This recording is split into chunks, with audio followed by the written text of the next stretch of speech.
السلام علیکم ورحمۃ اللہ وبرکاتہ۔ بسم اللہ الرحمن الرحیم۔ الحمد للہ رب العالمین والعاقبۃ للمتقین ولا عدوان الا علی الظالمین والصلاة والسلام علی نبینا محمد وعلی آلہ وصحبہ اجمعین، اما بعد۔ محترم حاضرین کرام، اللہ کے نبی صلی اللہ علیہ وسلم کی ایک بہت معروف حدیث ہے۔ اللہ کے نبی صلی اللہ علیہ وسلم فرماتے ہیں کہ مجتمع قوم فی بیت من بیوت اللہ یتلون کتاب اللہ ویتدارسونہ بینہم الا نزلت علیہم السکینہ وغشیتہم الرحمہ وحفتہم الملائکہ وذکرہم اللہ فی من عندہ۔ اللہ کے نبی صلی اللہ علیہ وسلم کی اس حدیث کا آسان لفظوں میں مفہوم یہ ہے کہ اگر کچھ لوگ اللہ تعالیٰ کے گھروں میں سے کسی گھر میں یعنی مسجد میں اکٹھا ہوں اور وہاں پر اللہ رب العالمین کی کتاب کی تلاوت کریں اور آپس میں ان کا مدارسہ کریں، تو ان کے لیے اللہ رب العالمین کی جانب سے 4 فضیلتیں ہیں۔ پہلی فضیلت یہ ہے کہ الا نزلت علیہم الرحمہ، کہ ان کے اوپر اللہ رب العالمین کی رحمت نازل ہوتی ہے۔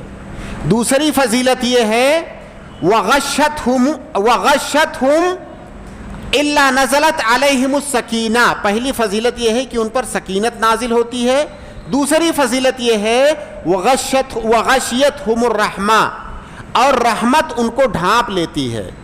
وحفتہم الملائکہ، فرشتے ان کو گھیر لیتے ہیں، کیونکہ اللہ رب العالمین کا ذکر ہو رہا ہے تو اللہ رب العالمین کا ذکر سننے کے لیے فرشتے چاروں طرف سے گھیر لیتے ہیں، ان کو ڈھانپ لیتے ہیں۔ وَذَكَرَهُمُ اللَّهُ فِي مَنْ عِنْدَهُ، یہ چوتھی فضیلت ہے کہ اللہ رب العالمین ان لوگوں کا ذکر ان فرشتوں میں کرتا ہے جو فرشتے اللہ رب العالمین کے پاس میں ہیں۔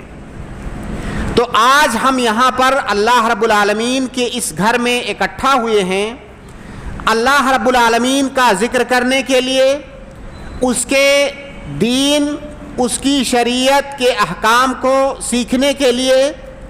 اس لیے ہم اللہ رب العالمین سے دعا کرتے ہیں اور اس سے یہ امید کرتے ہیں کہ اللہ رب العالمین ہمیں یہ 4 فضیلتیں عطا فرمائے جن کا ذکر اللہ کے نبی صلی اللہ علیہ وسلم نے ایسے لوگوں کے بارے میں کیا ہے۔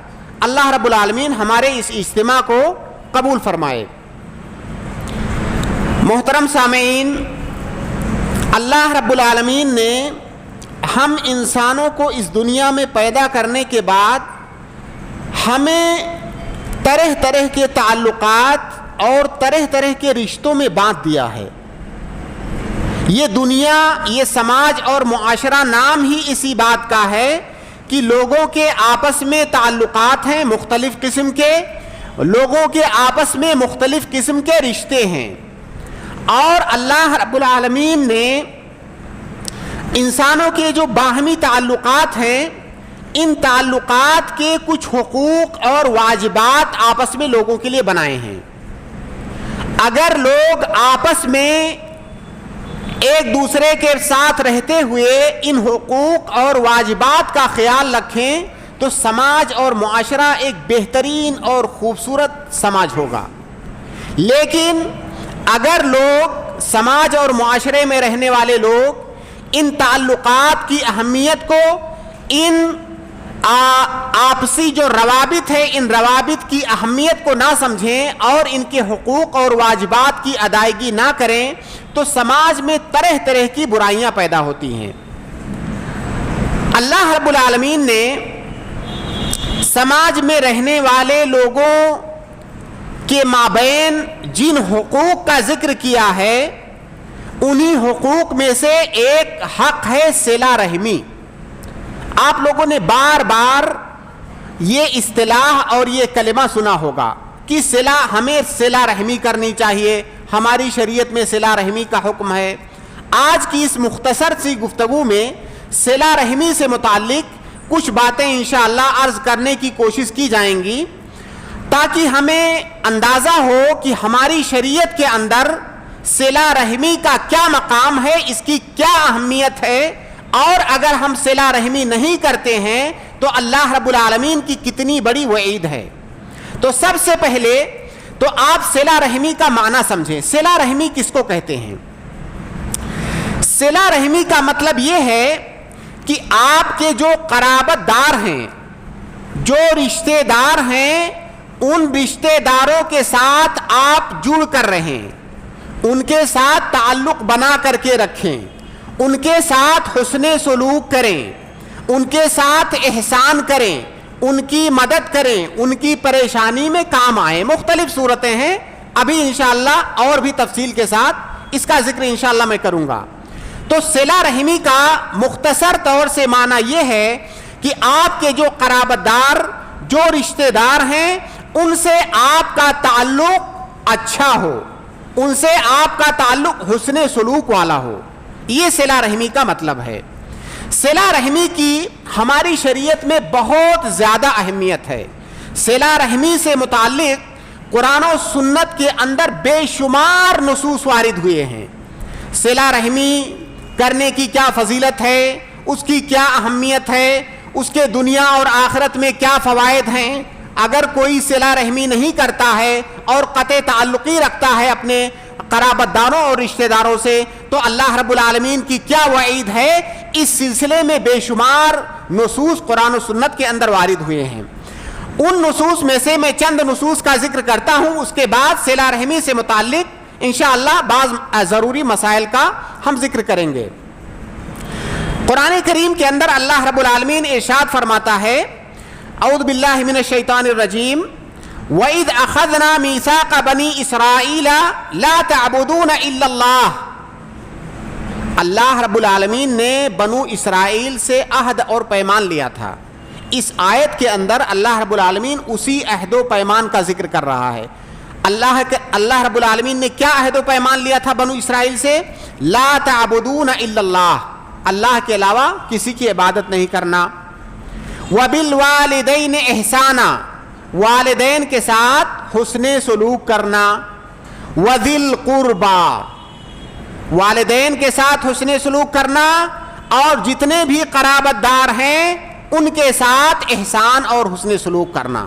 تو اللہ رب العالمین نے بنو اسرائیل سے جن چیزوں کا وعدہ لیا تھا، عہد و پیمان لیا تھا، انہی چیزوں میں سے اللہ رب العالمین نے اپنی توحید اور اپنی عبادت کے بعد اور والدین کے ساتھ حسن سلوک کا ذکر کرنے کے بعد قرابت داروں کے ساتھ اچھا سلوک کرنے، قرابت داروں کے ساتھ احسان والا سلوک کرنے کا ذکر کیا. ایک اور آیت میں اللہ رب العالمین فرماتا ہے کہ لیس البر ان تولوا وجوہکم قبل المشرق والمغرب ولكن البر من آمن بالله واليوم الآخر والملائكة والكتاب والنبيين وآتى المال على حبه ذوي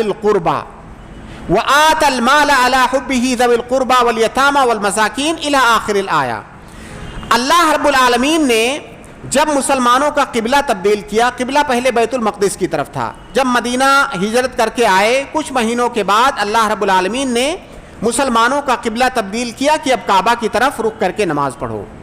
تو یہودیوں پر، یہاں تک کہ بعض مسلمانوں پر یہ چیز بہت گراں گزری کہ ایک زمانے سے وہ بیت المقدس کی طرف رخ کر کے عبادت کرتے تھے، اب انہیں حکم دیا جا رہا ہے کہ کعبہ کی طرف رخ کر کے عبادت کریں.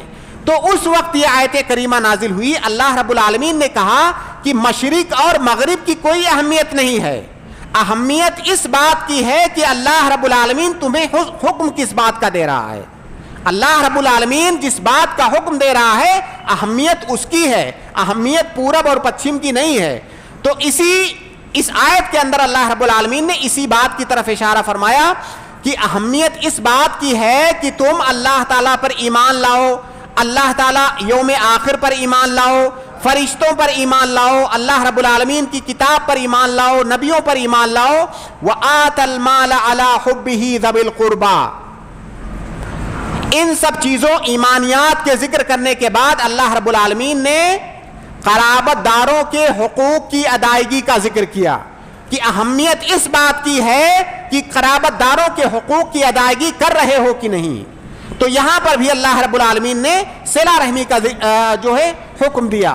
اسی طرح سے ایک اور آیت ہے، اللہ رب العالمین فرماتا ہے يَسْأَلُونَكَ مَاذَا يُنْفِقُونَ قُلْ مَا أَنفَقْتُم مِّن خَيْرٍ فَلِلْوَالِدَيْنِ وَالْأَقْرَبِينَ وَالْيَتَامَى وَالْمَسَاكِينِ إِلَى آخِرِ الْآيَةِ۔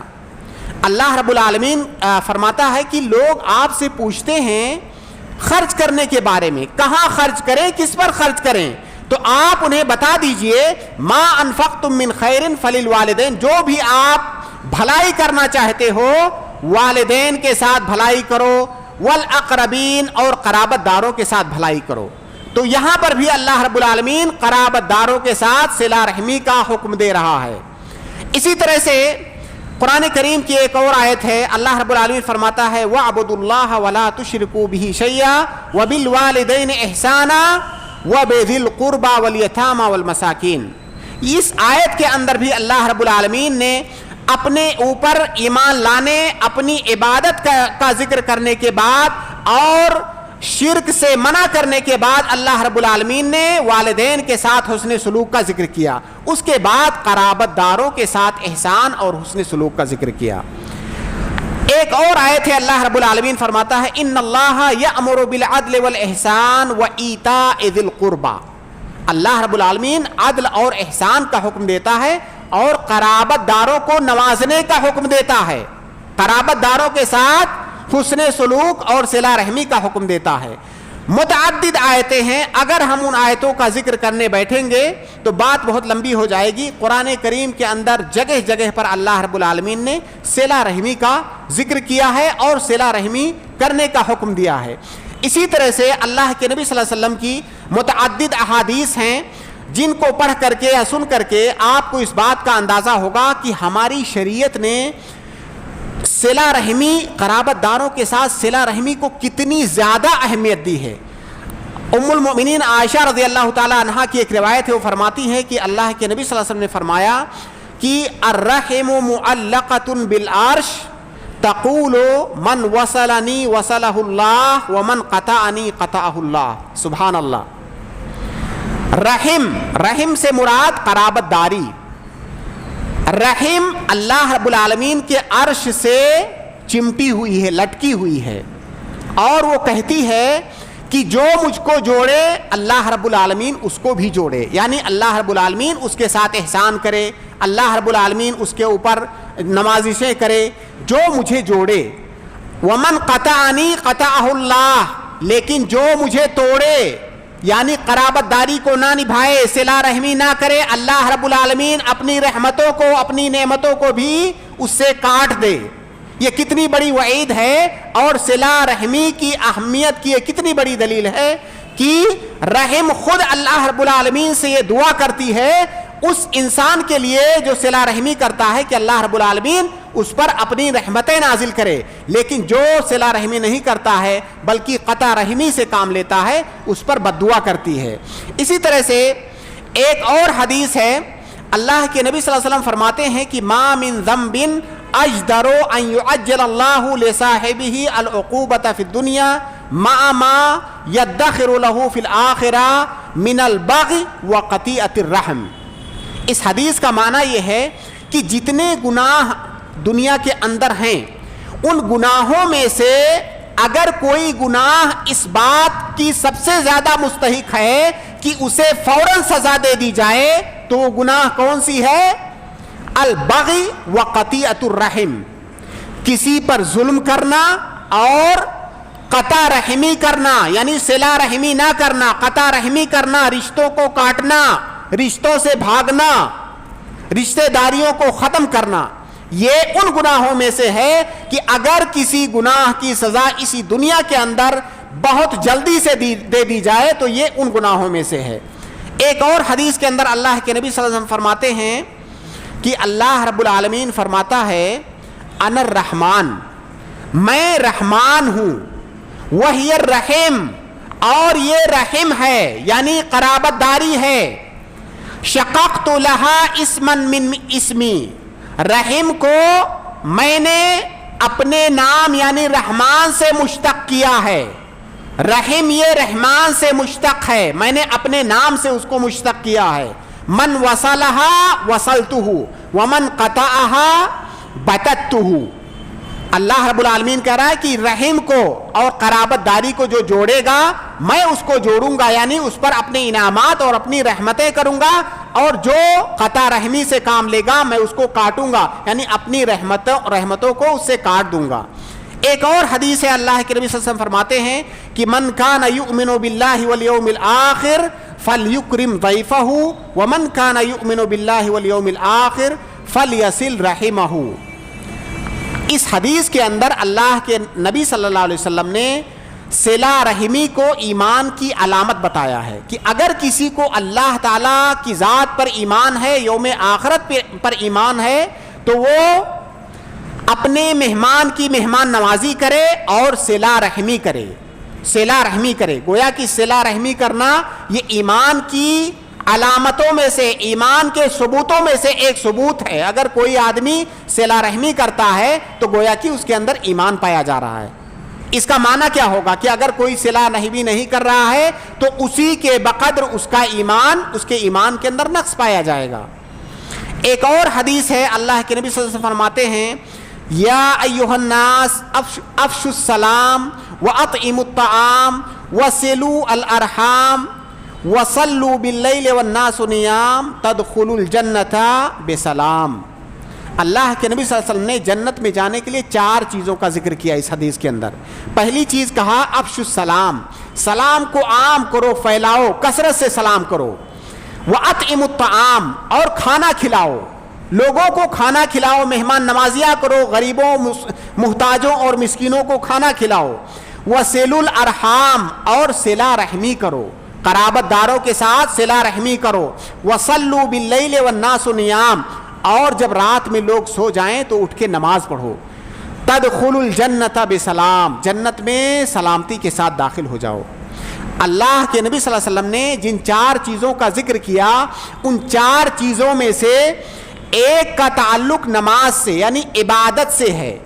عبادت وہ چیز جو بندے اور اللہ تعالیٰ کے درمیان ہوتی ہے، اور باقی 3 چیزوں کا تعلق بندوں وہ اس چیز سے ہے جو بندوں کے درمیان ہوتی ہے۔ سلام کو پھیلانا اور عام کرنا یہ بھی بندوں کے مابین ہوتا ہے، اسی طرح سے کھانا کھلانا یہ بھی بندوں کے مابین ہوتا ہے، صلہ رحمی کرنا یہ بھی بندوں کے مابین ہوتا ہے۔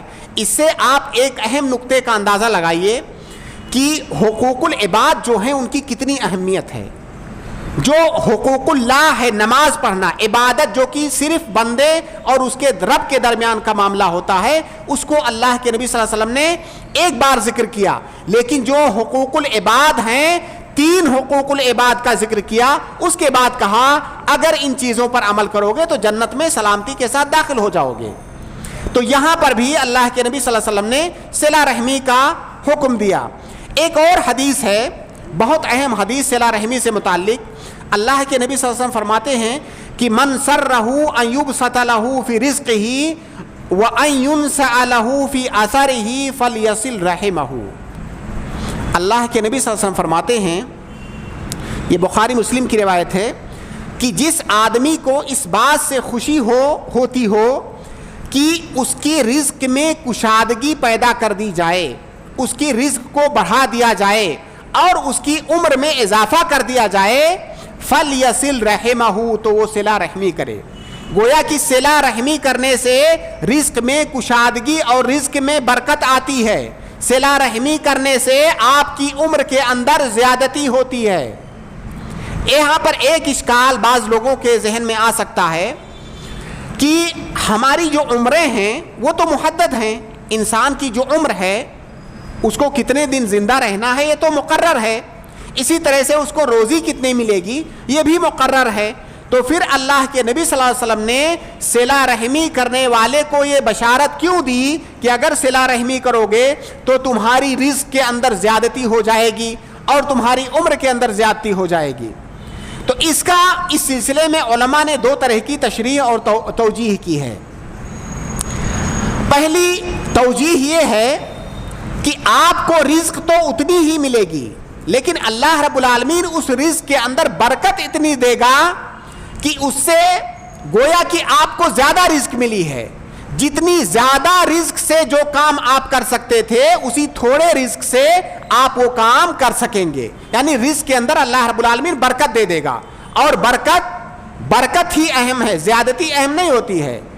برکت اہم ہے، زیادتی اہم نہیں ہے. اللہ رب العالمین ہمیں تھوڑی چیزیں دے، تھوڑا مال اور تھوڑی دولت دے، لیکن اگر اس کے اندر برکت ہے تو یہ ہمارے لیے کافی ہے. لیکن اگر ہمارے پاس بہت زیادہ مال و دولت ہو، اس میں برکت نہ ہو، تو ہمارے لیے کافی نہیں ہوگا.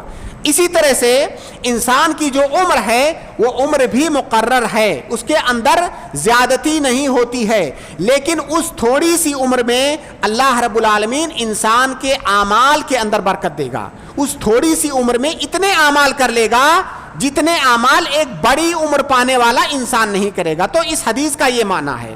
دوسرا معنی بعض لوگوں نے بتایا ہے، شیخ الاسلام ابن تیمیہ نے بھی اس معنی کو ذکر کیا ہے کہ یہاں پر زیادتی سے حقیقی زیادتی مراد ہے، کہ انسان کے رزق میں اور اس کی عمر میں اللہ رب العالمین حقیقت میں زیادتی کرتا ہے. وہ کیسے؟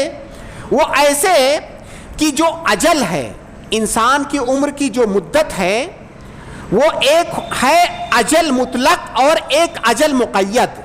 اجل مطلق وہ ہے جو اللہ رب العالمین کے علم میں ہے اور اللہ رب العالمین نے مقرر کر رکھا ہے کہ اتنے دن سے زیادہ یہ انسان نہیں جیے گا. اور اجل مقید وہ اجل، اس سے مراد وہ اجل ہے جو کہ اللہ رب العالمین نے کسی چیز کے ساتھ اس کو مقید کیا کہ اگر فلاں انسان نے یہ فلاں کام کیا تو اس کی عمر میں اس طرح سے زیادتی ہوگی. وہ زیادتی ہماری نظر میں ہوگی، اللہ رب العالمین کی ہاں اجل مطلق میں جو عمر لکھی جا چکی ہے اس میں زیادتی نہیں ہوگی. المہم خلاصے کلام اور محل شاہد یہ ہے کہ اگر کوئی انسان صلہ رحمی کرتا ہے تو اس کو اس بات کی بشارت دی گئی ہے کہ اس کے رزق میں برکت دی جائے گی اور اس کی عمر میں برکت دی جائے گی. تو اگر کوئی انسان غریبی اور فقر اور مسکنت سے جوجھ رہا ہے تو اسے چاہیے کہ وہ زیادہ سے زیادہ صلہ رحمی کرے. یہ اللہ کے نبی صلی اللہ علیہ وسلم کی بشارت ہے، یہ جھوٹی نہیں ہو سکتی. اگر وہ صلہ رحمی کرے گا تو انشاءاللہ اللہ رب العالمین اس کے مال میں برکت دے گا. اس کے علاوہ بہت ساری احادیث ہیں، ہم ان احادیث کو چھوڑ کر کے بعض اہم مسائل میں آتے ہیں جن کا تعلق صلہ رحمی سے ہے، جن کو سمجھنا ہمارے لیے بہت ضروری ہے. تو سب سے پہلا مسئلہ یہ ہے کہ وہ کون سے قرابت دار ہیں جن کے ساتھ صلہ رحمی کا حکم دیا گیا ہے. اور اس بات پر تو امت کا اجماع ہے کہ صلہ رحمی کرنا واجب ہے.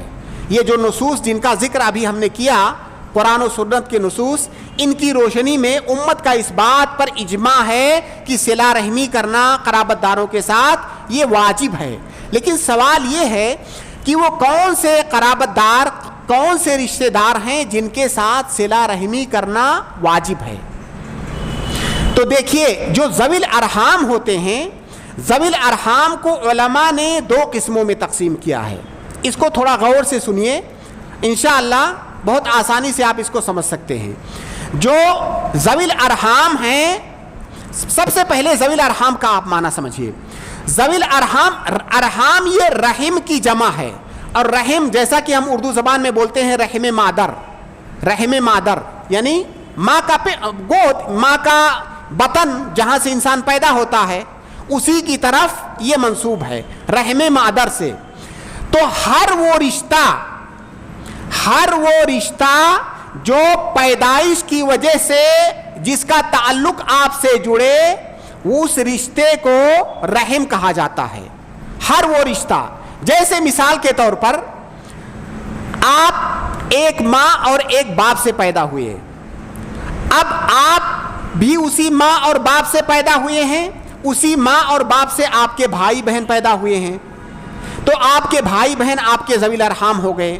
آپ کے جو باپ ہیں وہ آپ کے دادا اور دادی سے پیدا ہوئے ہیں, تو آپ کے دادا اور دادی آپ کے ذوی الارحام ہو گئے. پھر آپ اوپر چلے جائیے, آپ کے دادا اور دادی سے آپ کے چچا بھی پیدا ہوئے ہیں, جہاں سے آپ کے والد پیدا ہوئے ہیں وہیں سے آپ کے چچا بھی پیدا ہوئے ہیں, وہیں سے آپ کی پھوپھی بھی پیدا ہوئی ہیں. پھر آپ کے چچا کے جو بچے ہیں وہ آپ کے چچا سے پیدا ہوئے ہیں, آپ کی پھوپھی کے جو بچے ہیں آپ کی پھوپھی سے پیدا ہوئے ہیں.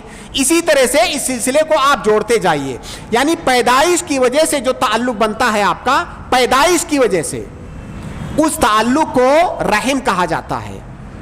اسی طرح سے آپ والدہ کی طرف جائیے, آپ والدہ سے پیدا ہوئے, آپ کی والدہ آپ کے نانا اور نانی سے پیدا ہوئیں, آپ کے نانا اور نانی سے آپ کے ماموں پیدا ہوئے, آپ کی خالہ پیدا ہوئیں, آپ کے ماموں کے بچے ہوئے, آپ کی خالہ کے بچے ہوئے. اس سلسلے کو آپ جوڑتے جائیے. تو گویا کہ جو ذوی الارحام کا رشتہ ہے وہ دو طرف سے جڑتا ہے, ایک باپ کی طرف سے, ایک ماں کی طرف سے. اور جو لوگ بھی پیدائش کی وجہ سے آپ سے جڑتے ہیں ان کو ذوی الارحام کہا جاتا ہے.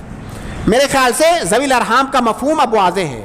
تو رشتوں میں وہی رشتے جن کا تعلق پیدائش کی وجہ سے آپ سے ہوتا ہے, صرف انہی کو ذوی الارحام کہا جاتا ہے. یہاں پر ایک غلط فہمی ہے.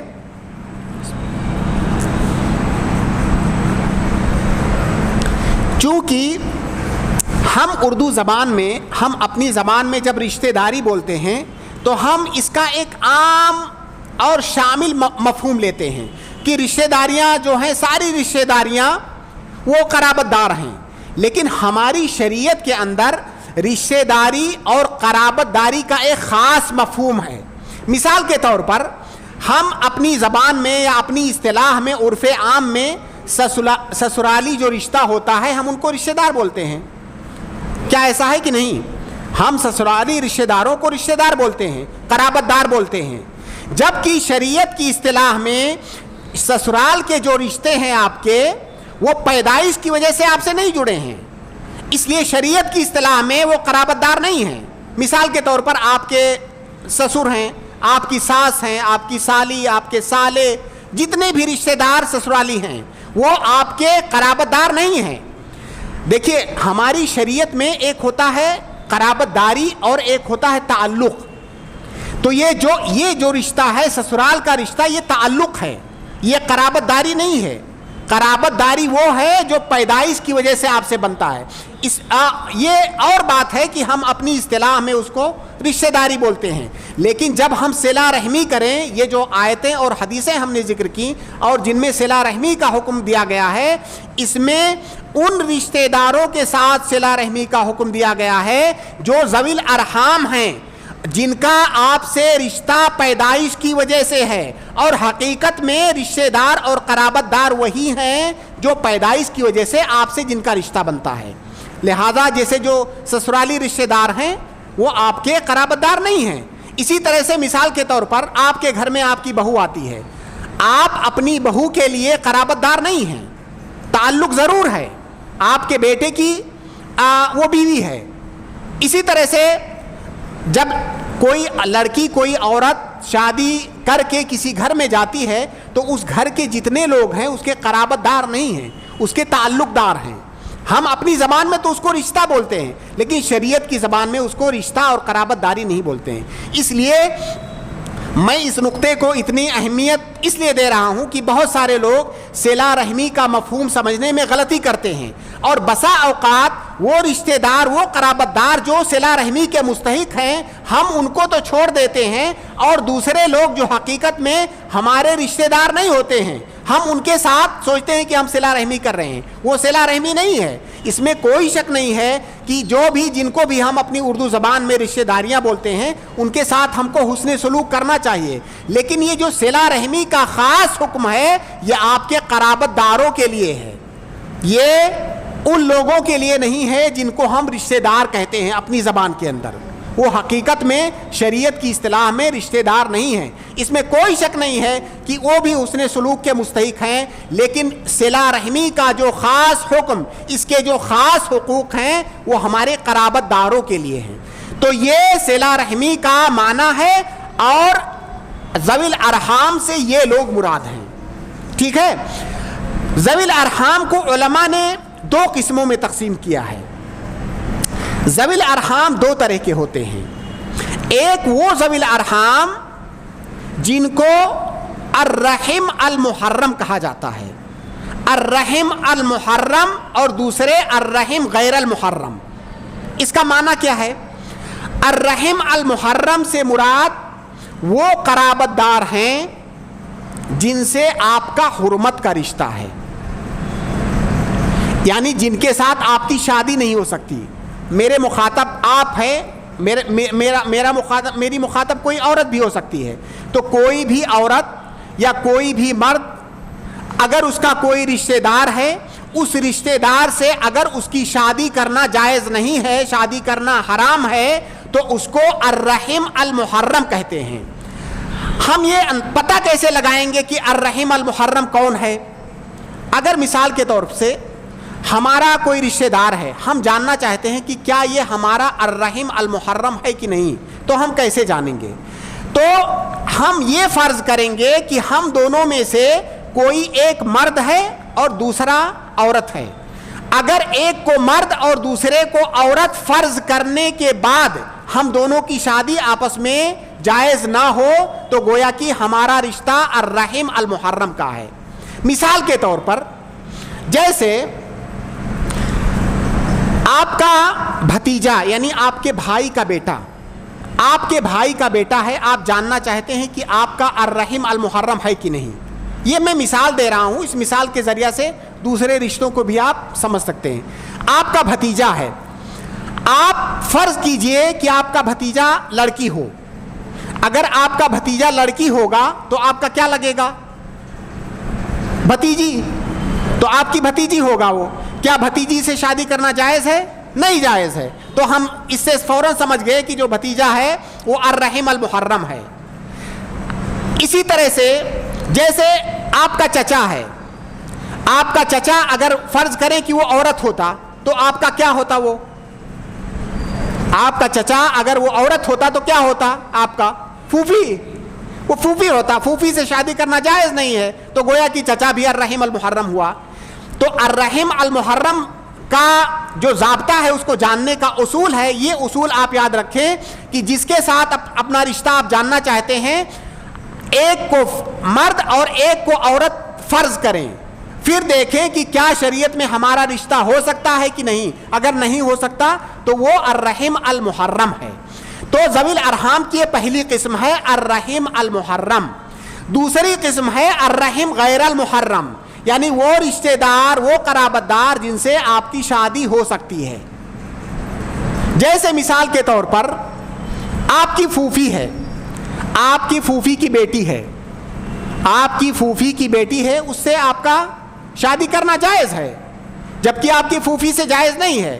تو گویا کہ آپ کی پھوپھی کی بیٹی, آپ کی پھوپھی کا بیٹا, پھر اس کے آگے اوپر آپ جتنی دور بھی جائیں, یہ سارے الرحم غیر المحرم ہوئے, کیونکہ ان کے ساتھ یہ محرم نہیں ہے, ان کے ساتھ آپ کا رشتہ کرنا جائز ہے. اسی طرح سے جیسے آپ کی چچا زاد بہن ہے, آپ کی چچا زاد بہن ہے, اس سے آپ کو شادی کرنا جائز ہے, تو گویا کہ وہ الرحم المحرم نہیں ہے. تو وہ سارے رشتہ دار جن سے آپ کا نکاح جائز ہے وہ الرحم غیر محرم ہیں, اور جن سے آپ کا نکاح جائز نہیں ہے وہ الرحم المحرم ہے.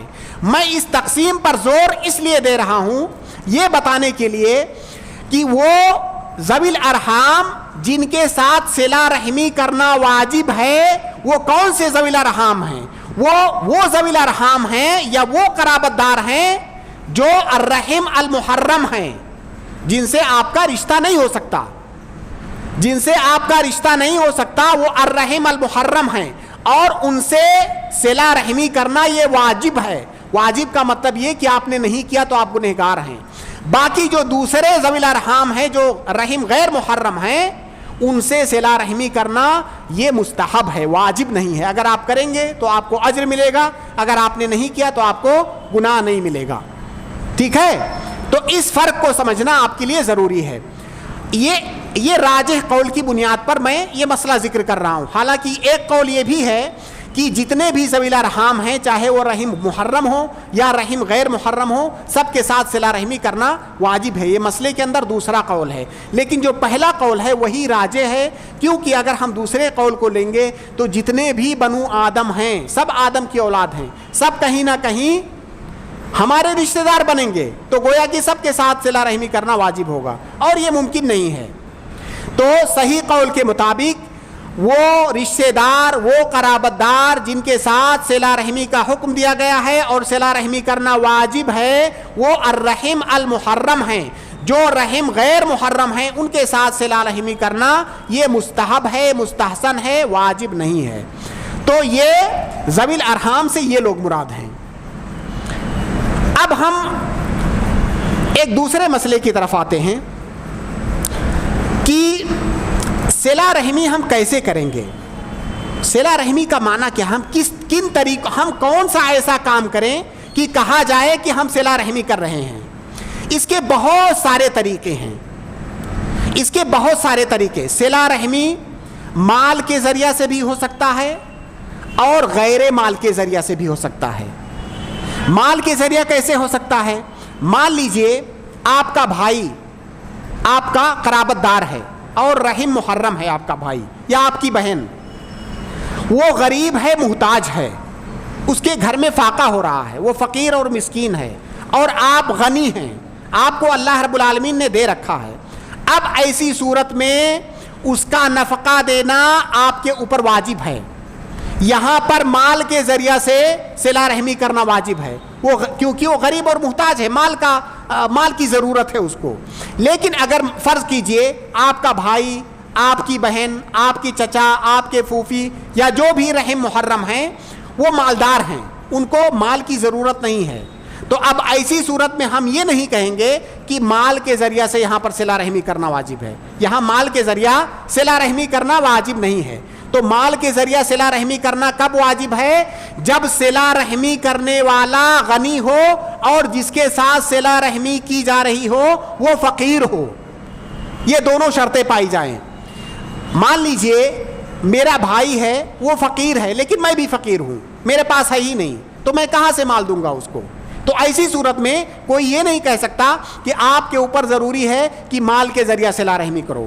اس لیے مال کے ذریعہ صلہ رحمی کرنا اس وقت واجب ہے جب صلہ رحمی کرنے والا غنی ہو اور جو صلہ رحمی جس کے ساتھ کیا جا رہا ہو وہ فقیر ہو، تو ایسی صورت میں آپ کے اوپر واجب ہے کہ آپ مال کے ذریعہ سے صلہ رحمی کریں۔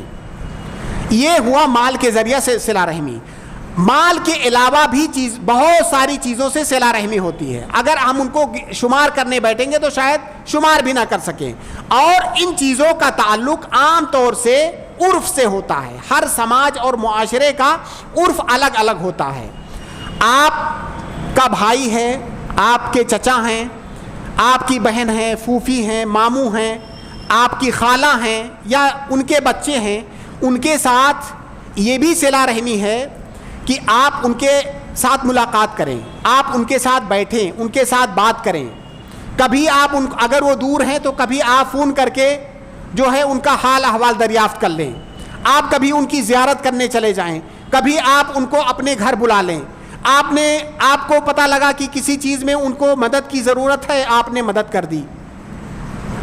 وہ پریشان ہیں، آپ ان کی پریشانی میں ان کے ساتھ کھڑے ہو گئے۔ وہ بیمار ہیں، آپ ان کی عیادت کرنے چلے گئے۔ وہ ان کے یہاں کوئی خوشی ہوئی، آپ خوشی میں شرکت کرنے چلے گئے۔ یہ ساری چیزیں صلہ رحمی میں آتی ہیں، ان کی کوئی حد نہیں ہے۔ کوئی آدمی یہاں پر یہ سوال کر سکتا ہے کہ بھائی میں اپنے چچا، بھائی یا ہمارے خاندان کے جو بھی لوگ ہیں میں ان کے ساتھ صلہ رحمی کرنا چاہتا ہوں، تو میں ان سے کس قدر ملوں کہ کہا جائے کہ میں صلہ رحمی کر رہا ہوں؟ کیا میں ان سے روزانہ ملوں؟ کیا میں ان سے دن میں 2 بار ملوں؟ کیا میں ان سے ہفتے میں 1 بار ضرور ملوں؟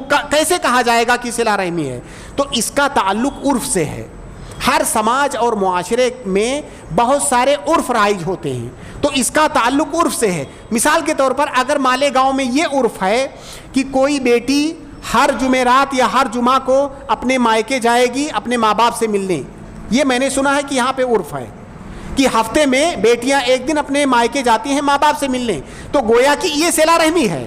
اب اگر وہ ہفتے میں 2 یا 3 بار نہیں جا رہی ہے تو ہم یہ نہیں کہیں گے کہ وہ صلہ رحمی نہیں کر رہی ہے. یہاں کا عرف ہے کہ ایک بار جاتی ہے تو اگر وہ ایک بار جا رہی ہے تو صلہ رحمی کر رہی ہے. اب سلام کرنا صلہ رحمی میں داخل ہے. اب ہم کوئی ضروری نہیں ہے کہ ہم گلی گلی میں پھر کے ڈھونڈ ڈھونڈ کے سلام کریں. جب ہمارے سامنے وہ شخص آیا ہم نے اس سے سلام کیا, ایسا نہیں کہ ہم منہ موڑ کے چلے گئے, تو یہ صلہ رحمی ہے. تو صلہ رحمی مال کے علاوہ جو صلہ رحمی ہوتی ہے اس کا ان میں سے اکثر کا تعلق عرف سے ہے. یعنی ہمارے عرف عام میں ہم کتنی دوری بنا لیں اپنے قرابت دار سے تو کہا جائے گا کہ بھائی اس نے تو تعلق توڑ دیا ہے. اگر یہ کہا جانے لگے کہ اس نے تعلق توڑ دیا ہے کیونکہ ہم نے عرف کی مخالفت کی ہے تو یہ کہا جائے گا کہ یہ صلہ رحمی نہیں کر رہا ہے, اس نے قطع رحمی کیا ہے. تو یہ صلہ رحمی کی حد ہے. صلہ رحمی کی حد شریعت نے مقرر نہیں کی ہے کہ آپ کتنی بار ان کے گھر جائیں, کتنی بار ملیں, کتنی بار سلام کریں, کتنی بار ٹیلی فون کریں. ان سب چیزوں کا تعلق عرف سے ہے. بس ہونا یہ چاہیے کہ آپ کا تعلق ان سے بنا رہنا چاہیے, ان سے تعلق آپ کا ٹوٹنا نہیں چاہیے.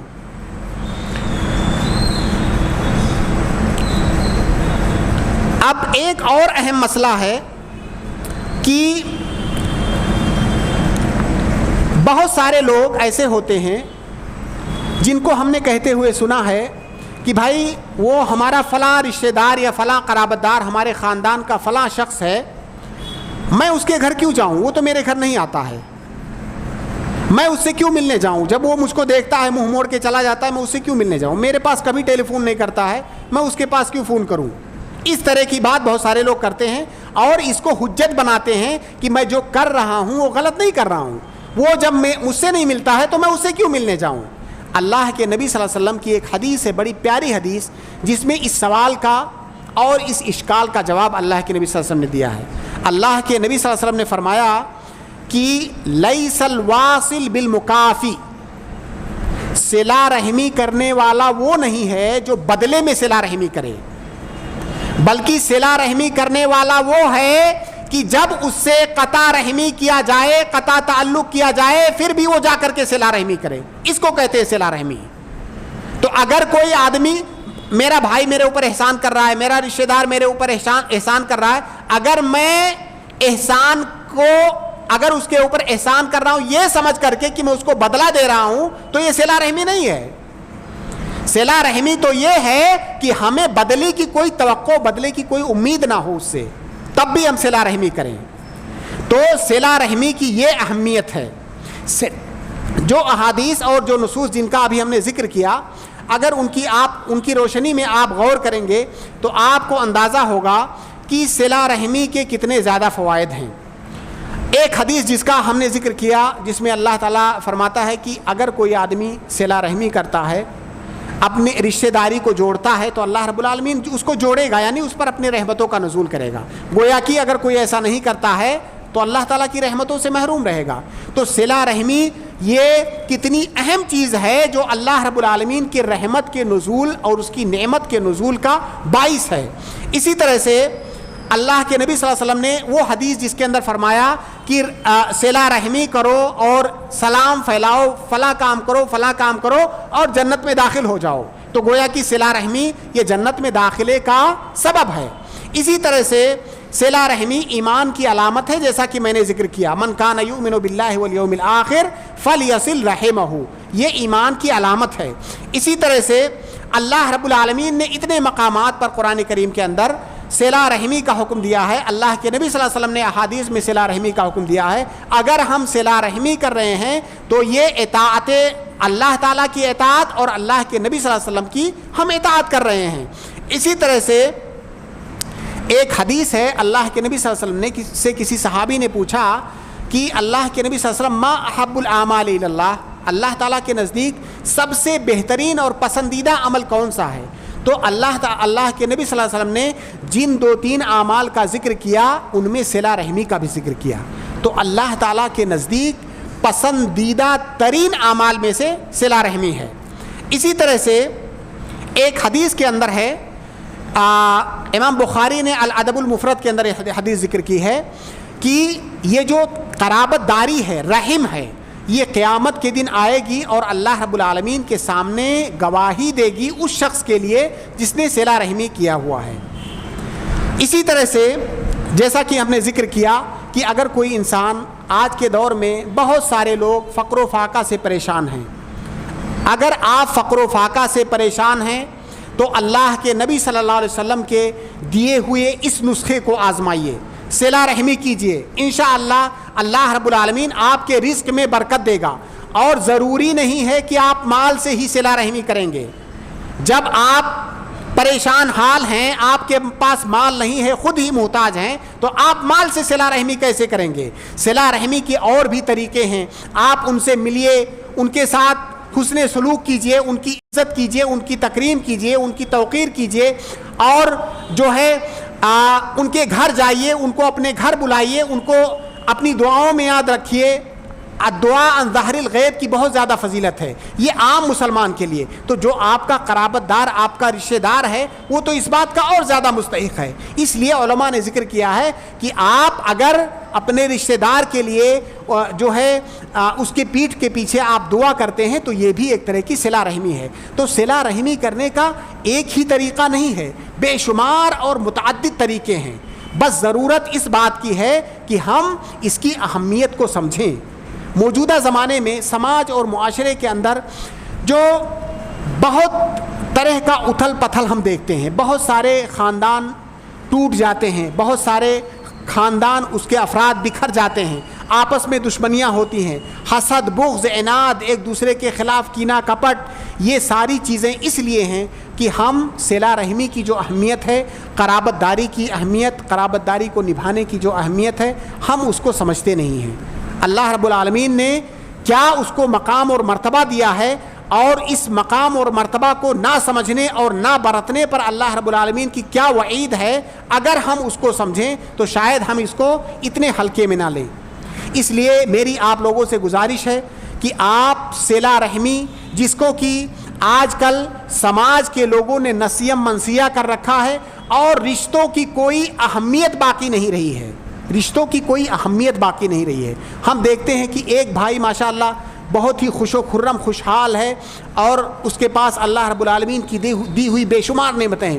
دوسرے بھائی کو دیکھتے ہیں، اگر ہم دیکھیں گے، وہ سلسلہ جوڑیں گے تو اس کے قرابت دار میں آئے گا، چاہے وہ سگا بھائی ہو یا دور کا، اس کا کوئی قرابت دار ہو، اس کے قرابت داری میں آتا ہے۔